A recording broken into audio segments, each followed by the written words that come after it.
in the 1970s, Egypt found itself in a strange diplomatic situation, not over oil, war, or territory, but over a 3,000-year-old corpse. That corpse was none other than Ramses II, one of ancient Egypt's most powerful and celebrated pharaohs. He ruled for 66 years, led massive building projects, and fought legendary battles, like the one at Kadesh. But in death, he would spark a bizarre international paperwork problem. By the 19th century, Ramses' mummy had been discovered and placed in the Cairo Museum. Like many Egyptian mummies, it was slowly deteriorating, not from ancient curses, but from mold, humidity, and insects. So in 1974, Egypt turned to France for help. French scientists had developed advanced conservation techniques, and Egypt wanted Ramses flown to Paris for treatment. But here's the twist.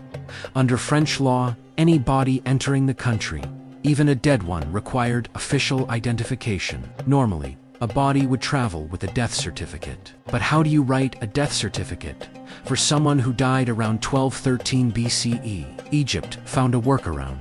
They issued Ramses to an official Egyptian passport. Yes, a passport for a mummy. It listed his occupation as king deceased. He was photographed, not posed like a tourist, but as a tightly wrapped, linen-covered royal, and given a legal travel document, complete with visa stamps and official seals. This wasn't a joke or a stunt. It was international legal compliance. France required it, and Egypt wasn't going to let their greatest pharaoh be held up in customs over a technicality. So Ramses II became the world's most senior citizen to ever receive a passport, over 3,000 years after his reign ended. If stories like this make you do a double take, make sure you hit that like button and subscribe. We've got more history.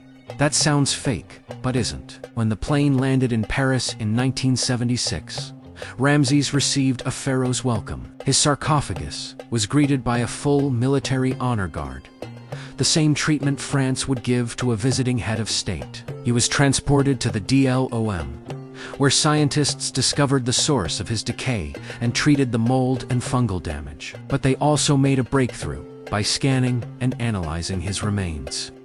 They learned he had arthritis, battle wounds, and possibly even scoliosis. His distinctive facial features, high cheekbones, hooked nose, matched ancient statues almost perfectly. What made the story even more surreal was that French newspapers covered his visit like a celebrity tour. Headlines read things like "The King Returns" and "France welcomes the Pharaoh." Tourists flocked to the museum to catch a glimpse of the mummy receiving VIP treatment. But behind the spectacle was a bigger message.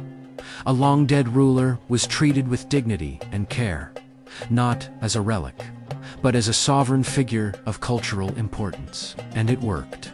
After the treatment, Ramses was flown back to Egypt, placed in a new, sealed display, and preserved for future generations. He remains one of the best-preserved mummies in the world today. Here's the wild part.